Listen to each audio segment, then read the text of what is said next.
Hey everyone, तो आज के वीडियो में हम बात करने वाले हैं एलिमेंट्री पार्टिकल्स के बारे में, जो कि पार्टिकल फिजिक्स का ही एक टॉपिक है। यूनिवर्स जो है कुछ पार्टिकल्स से बना हुआ है, बहुत ही बेसिक पार्टिकल्स से, जो कि एलिमेंट्री पार्टिकल्स जाने जाते हैं। एलिमेंट्री का मीनिंग क्या है? जो कि बाकी के फंडामेंटल पार्टिकल्स से बने हुए नहीं है, मतलब कि और इन्हें पार्ट्स में तोड़ा नहीं जा सकता है, वो बहुत ही बेसिक पार्टिकल्स हैं। फॉर एग्जाम्पल, स्टार्टिंग में हमें पता था कि जो ऑर्डिनरी मैटर होता है, कोई भी मैटर होता है, वो प्रोटॉन, न्यूट्रॉन और इलेक्ट्रॉन इस तरह की फॉर्मेशन से बना हुआ होता है। जो हमारा एटम का स्ट्रक्चर होता है, तो प्रोटॉन, न्यूट्रॉन और इलेक्ट्रॉन, इन्हें ही फंडामेंटल पार्टिकल्स मान लिया गया कि इन्हें आगे और डिवाइड नहीं किया जा सकता है। बट बाद में जैसे आगे रिसर्च हुई और बीटा डिके का एग्जिस्टेंस आया, तो बीटा डिके से न्यूट्रिनो का एग्जिस्टेंस आया। तो यहाँ पर बीटा डिके की जो इक्वेशन होती है वो होती है neutron goes to proton, electron and antineutrino. Neutrino जो पार्टिकल है, थोड़ा बहुत मास ये कैरी करता है, मासलेस पार्टिकल ये माना गया, बट थोड़ा बहुत मास ये जो कैरी करता है, उसी के कारण हाइड्रोजन और हीलियम से हैवी एटम्स का एग्जिस्टेंस पॉसिबल है। और इस इक्वेशन से मालूम पड़ा कि जो न्यूट्रॉन है वो एलिमेंट्री पार्टिकल्स नहीं हो सकते हैं, इन्हें आगे डिवाइड किया जा सकता है। तो जैसे जैसे रिसर्च हुई, जैसे जैसे हंड्रेड्स ऑफ एलिमेंट्री पार्टिकल्स और भी डिस्कवर हुए रिसर्च के साथ, और ये क्लियर हो गया कि सम ऑफ दीज कॉल्ड लेप्टॉन्स, जो लेप्टॉन्स हैं, लाइट वेट पार्टिकल्स हैं, वो ज़्यादा एलिमेंट्री पार्टिकल्स हैं, फंडामेंटल पार्टिकल्स हैं। और जो दूसरे पार्टिकल्स हुए वो हेड्रॉन्स हुए। दूसरे पार्टिकल्स का मतलब है कि क्लासिफिकेशन जो हुआ उनमें एक तो लेप्टॉन्स की कैटेगरी डिसाइड की गई और एक हेड्रॉन्स की कैटेगरी डिसाइड की गई, क्योंकि हेड्रॉन्स जो हैं वो कुछ और अनयूजुअल पार्टिकल्स से मिलकर बने हुए हैं, जो कि स्मॉलर पार्टिकल्स हैं। तो उन्हें क्या नाम दिया गया? उन्हें क्वार्क्स नाम दिया गया। अब ये जो क्वार्क्स होते हैं, इनको आइसोलेशन में डिटेक्ट अभी तक नहीं किया गया। ये सब एक्सपेरिमेंटली प्रूवन है कि इन्हें जो है अभी तक आइसोलेशन में डिटेक्ट नहीं किया गया है। पॉसिबिलिटी है कि शायद कभी किया भी ना जा सके, या फिर हम इन्हें डिटेक्ट कर पाएँ। अब जो क्लासिफिकेशन किया गया है ये एलिमेंट्री पार्टिकल्स का, तो स्टार्टिंग जब की गई थी क्लासिफिकेशन करने की, क्लासिफाई किया गया था स्पिन के बेसिस पर। स्पिन के बेसिस पर क्लासिफाई करने का मीनिंग क्या है? स्पिन जो है मेनली कैरेक्टरिस्टिक मान लीजिए पार्टिकल का, एक क्वांटम नंबर से जिसे डिनोट कर दिया है। स्पिन का मीनिंग पार्टिकल अपनी ही एक्सिस पर रोटेट कर रहा है, तो उसे एक क्वांटम नंबर से डिफाइन किया हमने। तो यहाँ पर इंटीजर्स हो सकते हैं, या तो 0, 1, 2 इस फॉर्म में, या फिर स्पिन क्वांटम नंबर हो सकता है हाफ मल्टीपल इंटीजर्स में, 1/2, 3/2। तो ये हाफ के मल्टीपल्स हैं। अब जो इंटीजर्स हैं उन्हें बोला गया बोसॉन, और जो हाफ मल्टीपल्स में है उन्हें बोला गया फर्मियंस। लेकिन ये क्लासिफिकेशन सिर्फ एक ही कैरेक्टरिस्टिक को डिफाइन कर रहा है, तो ये ज़्यादा हेल्पफुल यहाँ पर साबित हुआ नहीं, क्योंकि ये कुछ पार्टिकल्स के दूसरे कैरेक्टरिस्टिक्स को समझाने में असफल हो गया, यहाँ पर फेल हो जाता है। तो सिर्फ बोसॉन और फर्मियन स्पिन के बेसिस पर हम इसे कैटेगराइज नहीं कर पाए, जो एलिमेंट्री पार्टिकल्स हैं। तो दूसरा जो क्लासिफिकेशन आया वो आया मास के बेसिस पर, जिसे 3 पार्ट्स में डिवाइड किया गया। तो 3 पार्ट्स कौन से हो जाएंगे? लाइट वेट पार्टिकल्स हो सकते हैं, इंटरमीडिएट और हाई मास का मीनिंग है हैवी पार्टिकल्स मान लीजिए आप। तो इनका कैटेगराइज करना और जो एक रेंज होगी मास की, तो ये रेंज थोड़ी सी ध्यान रख सकते हैं। जैसे लाइट मास पार्टिकल्स होंगे जिनका मास 134 mega electron volt upon c² से कम हो, इस वैल्यू से जिनका मास कम है वो लाइट मास कैटेगरी में आ गए। इंटरमीडिएट हो गए जो 134 से 940 के बीच में फॉल करते हैं, वो पार्टिकल्स आ गए इंटरमीडिएट मास रेंज में। और हाई मास पार्टिकल्स मतलब हैवी जो पार्टिकल्स होंगे वो 940 से जिनका मास ज़्यादा होगा, mega electron volt upon c², ये मास का यूनिट है यहाँ पर। अब ये क्लासिफिकेशन बहुत सही जा सकता है पार्टिकल्स का, बट ये भी फेल हो जाता है। ये कहाँ फेल हो जाता है? जब एक नए पार्टिकल टॉ पार्टिकल की डिस्कवरी हुई। प्रोनाउंसिएशन जो होता है इसका वो होता है TAU, tau. So this is tau particle. Tau particle ने कैसे डिस्टर्ब किया इस कैटेगराइजेशन को? क्योंकि जो टॉ पार्टिकल है इसका मास होता है हाई मास कैटेगरी में, हैवी पार्टिकल है टॉ पार्टिकल, तो जाना तो चाहिए इसे हैवी मास कैटेगरी में।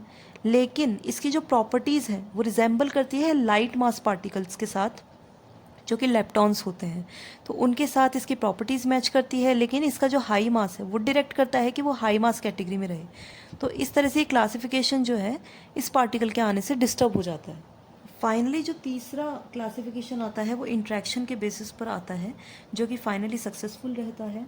और इसके अकॉर्डिंग पार्टिकल्स को दो पार्ट्स में डिवाइड किया गया। तो दो पार्ट्स में डिवाइड किया गया, वो है लेप्टॉन्स और हेड्रॉन्स। इंट्रैक्शन के बेसिस पर इन्हें डिवाइड किया गया है लेप्टॉन्स और हेड्रॉन्स में। तो जो मेन डिफरेंस है वो इंट्रैक्शन का ही है। जो लेप्टॉन्स होते हैं वो स्ट्रॉन्ग इंट्रैक्शन को रिस्पॉन्ड नहीं करते हैं, बाकी सबको रिस्पॉन्ड करेंगे। लेकिन जो हेड्रॉन्स होते हैं वो सारी इंट्रैक्शंस को रिस्पॉन्ड करते हैं। इंट्रैक्शंस कौन कौन सी होती हैं? जो लास्ट वीडियोज़ हैं उनमें हमने देखी 4 तरह की इंट्रैक्शंस होती हैं: gravitational, strong, weak and electromagnetic interactions. आप वहाँ पर देख सकते हैं पिछले वीडियोज़ में। तो लेप्टॉन्स की कुछ कैरेक्टरिस्टिक्स हम यहाँ पर देख लेते हैं। सबसे पहले तो लेप्टॉन्स का मीनिंग क्या होता है? तो लेप्टॉन्स का मीनिंग होता है लाइट मास पार्टिकल्स हैं या फिर स्विफ्ट। तो ये मीनिंग होता है लेप्टॉन्स का। एल से आप याद रख सकते हैं, L for light, L for leptons. Light particles से पॉइंट पार्टिकल्स भी आप इन्हें कह सकते हैं, क्योंकि इनका फॉर्मेशन नहीं है किसी तरह का। तो ये स्ट्रक्चरलेस पार्टिकल्स होते हैं, इनका कोई स्ट्रक्चर नहीं होता है इंटरनल, और स्पेस में कोई एक्सटेंशन, कोई स्पेस ये कवर नहीं करते हैं, कोई जगह नहीं ये घेरते हैं। तो ये जितने भी कैरेक्टरिस्टिक्स हैं लेप्टॉन्स के वो यहाँ पर कवर कर दिए हैं हमने, कि पॉइंट पार्टिकल्स होते हैं तो कोई भी एक्सटेंशन, ये जगह स्पेस में कवर नहीं, इनका स्पेस में कवर नहीं करते हैं। और स्ट्रक्चरलेस होते हैं, कोई स्ट्रक्चर नहीं होता है इंटरनल, इसीलिए पॉइंट पार्टिकल्स हैं। और जो रिस्पॉन्ड करते हैं वो वीक, ग्रेविटेशनल और इलेक्ट्रोमैग्नेटिक को रिस्पॉन्ड करेंगे। ये इंट्रैक्शंस होंगी। बस एक स्ट्रॉन्ग इंट्रैक्शन है जो इन्हें एक दूसरे से डिफरेंट बनाती हैं, वो आपको ध्यान रखना होगा। हेड्रॉन्स जो होते हैं, मीनिंग होता है heavy strong particles. H for hadrons, H for heavy, इस तरह से आप ध्यान रख सकते हैं। और लेप्टॉन्स के उलट ये स्पेस ऑक्यूपाई करते हैं, क्योंकि इनका एक साइज़ होता है जो कि 1 फर्मी से कुछ ऊपर होता है। 1 फर्मी कितना होता है? 10⁻⁻15 मीटर, जो कि हमारे न्यूक्लियर इंट्रैक्शन की रेंज होती है। मतलब न्यूक्लियस में होने वाली इंट्रैक्शंस जो हैं वो इस रेंज तक वर्क करती हैं। आप पिछले वीडियोस में देख सकते हैं उसके बारे में।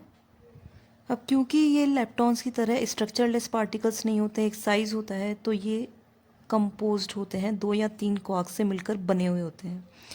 क्वार्क्स की हमने स्टार्टिंग में बात की है। 2 क्वार्क्स से मिलकर बने हैं तो मेसॉन्स हैं, और अगर 3 क्वार्क्स से मिलकर बने हैं तो ये बेरियॉन्स की कैटेगरी में आएंगे। अभी हम फ्लो चार्ट देखेंगे इसका। क्वार्क्स का जो चार्ज होता है ±1/3e या फिर ±2/3e, ये डिपेंड करता है, क्योंकि क्वार्क्स कई तरह के होते हैं, अप, डाउन, बॉटम, चार्म, काफ़ी टाइप के क्वार्क्स होते हैं। तो किसी का 1/3 होता है, किसी का 2/3 होता है। तो जिस तरह से हमारे हेड्रॉन्स मिलकर बने होते हैं 2 या 3 क्वार्क्स से, उसके बेसिस पर जो हेड्रॉन्स का चार्ज होता है वो तो या तो 0 होता है या ±e होता है। वो मैंने यहाँ पर लिख दिया है कि चार्ज इधर 0 या फिर ±e हो जाएगा। तो हमने क्लासीफाई किया है पार्टिकल्स को इंट्रैक्शन के बेसिस पर लेप्टॉन्स एंड हेड्रॉन्स। आगे ये किस तरह से डिवाइड होते हैं? डिवाइड का मतलब है इनमें कौन कौन से पार्टिकल्स फॉल करते हैं। तो लेप्टॉन्स में लाइट वेट कैटेगरी में इलेक्ट्रॉन्स, म्यूऑन एंड टॉ, और इनके ऊपर नेगेटिव चार्ज है, तो ये पार्टिकल्स हुए। और इनके एंटी पार्टिकल्स होंगे E+, दैट मीन्स पॉजिट्रॉन, μ+, जिसका चार्ज चेंज हो गया है क्योंकि एंटी पार्टिकल है, और यहाँ टॉ+, राइट। पार्टिकल एंटी पार्टिकल से डिफरेंट होता है, मास, स्पिन और लाइफ टाइम सेम होता है दोनों का, लेकिन एंटी पार्टिकल का ये चार्ज जो है वो अलग होगा। इसके अलावा इलेक्ट्रॉन, म्यूऑन और टॉ, इनके न्यूट्रिनोज, दैट मीन्स न्यूट्रिनोज का साइन होता है इस तरह से। इनके नीचे इलेक्ट्रॉन न्यूट्रिनो है, ये एक म्यू न्यूट्रिनो होगा और एक टॉ न्यूट्रिनो होगा। और इनके एंटी पार्टिकल्स किस तरह से होंगे? इनके ऊपर बार लगा दीजिए, तो ये इनके एंटी पार्टिकल्स हैं न्यूट्रिनोज के, और इन्हें बोलते हैं एंटी न्यूट्रिनोज, राइट। और इन्हें इस तरह से बोला जा सकता है इलेक्ट्रॉन फैमिली। इलेक्ट्रॉन फैमिली कौन सी होगी? इलेक्ट्रॉन और उसका न्यूट्रिनो। म्यू फैमिली होगी म्यू और उसका न्यूट्रिनो। टॉ फैमिली होगी टॉ और उसका न्यूट्रिनो। कुछ इस तरह से। न्यूट्रिनोज जो हैं वो अनचार्ज्ड पार्टिकल्स हैं, इनका कोई चार्ज नहीं होता है। ये डिफ्रेंशिएट करने के लिए है कि एंटी न्यूट्रिनो जो होता है उसके ऊपर बार आ जाता है, right. These are the anti particles. जो लेप्टॉन्स की स्पिन होगी, जो हमारा पहला कैटेगराइजेशन था बेस्ड अपॉन स्पिन, तो लेप्टॉन्स की स्पिन होती है, यहाँ पर इन सब पार्टिकल्स की हाफ है। इलेक्ट्रॉन की स्पिन हाफ होती है, म्यू की स्पिन हाफ होती है, टॉ की स्पिन हाफ होती है, कुछ इस तरह से। और जो स्पिन हाफ वाले पार्टिकल्स होते हैं उन्हें फर्मियॉन्स बोला जाता है। और पार्टिकल और एंटी पार्टिकल, इनकी पैरिटी जो है वो अलग अलग होती है। पैरिटी कैरेक्टरिस्टिक्स है पार्टिकल्स का, एंटी पार्टिकल्स के लिए जो कि -1 है, और पार्टिकल्स के लिए पैरिटी +1 होगी। ऑपरेटर्स होते हैं ये पैरिटी फंक्शन अप्लाई करने पर जो वैल्यूज़ होंगी ये एक्सपेरिमेंटली प्रूवन होती है। हेड्रॉन्स जैसे कि हमने पढ़ा कि क्वार्क्स से मिलकर बने हुए रहते हैं, क्योंकि ये स्ट्रक्चरलेस पार्टिकल्स नहीं हैं। मेसॉन में इन्हें बांटा जा सकता है या फिर बेरियॉन्स में। दो तरह के हेड्रॉन्स होते हैं। तो मेसॉन तो 2 क्वार्क्स से मिलकर बने होते हैं, that means Q and Q bar, quark and anti quark. और बेरियॉन्स जो है वो 3 क्वार्क से मिलकर बने हुए होंगे। तो मेसॉन्स में 3 तरह के पार्टिकल्स आएंगे, pion, second one will be kaon, and जो तीसरा होगा वो होगा ईटा नॉट। अब पायोन में 3 पार्टिकल्स होते हैं, पाई प्लस, तो इसका एंटी पार्टिकल होगा पाई माइनस, और एक होता है पाई ज़ीरो। तो ये पायोन फैमिली है मेसॉन के अंडर। और जो कायोन होते हैं उनमें के प्लस, तो इसका एंटी पार्टिकल होगा के माइनस, और एक के ज़ीरो होगा, तो ये कायोन फैमिली हो गई। तो जो पायोन होते हैं वो लाइटेस्ट पार्टिकल्स होते हैं। Lightest in the sense interactions में इनका एक्सचेंज पार्टिकल्स भी होते हैं, ये इनके थ्रू वो इंट्रैक्शन कंप्लीट होती है इनके एक्सचेंज होने पर। ये लाइटेस्ट पार्टिकल्स होते हैं हेड्रॉन्स में। तो मेसॉन का क्लासिफिकेशन इतना ही है, पायोन, कायोन, ईटा नॉट। और इनकी स्पिन जो होती है वो ज़ीरो होती है। अब जिनकी स्पिन ज़ीरो होती है उन्हें बोसॉन बोलते हैं। ये हम पहले भी देख चुके हैं बेस्ड अपॉन स्पिन, जब हमने क्लासिफिकेशन देखा। बैरियॉन्स जो हैं वो आगे 2 पार्ट्स में डिवाइड होते हैं, तो न्यूक्लियॉन्स होते हैं और हाइप्रॉन्स होते हैं। ये आपको थोड़ा मेमोराइज करना पड़ेगा। तो न्यूक्लियॉन्स तो सिंपली हमें पता है, न्यूक्लियॉन्स में कौन होते हैं, प्रोटॉन और न्यूट्रॉन। इनका स्पिन क्या होता है, इनका स्पिन जो है न्यूक्लियॉन्स का वो हाफ होता है, तो ये फर्मियॉन्स होंगे। बैरियॉन्स जो है बेसिकली सभी फर्मियॉन्स होंगे। मेसॉन्स बोसॉन्स होंगे, तो बैरियॉन्स जो है वो फर्मियॉन्स होंगे।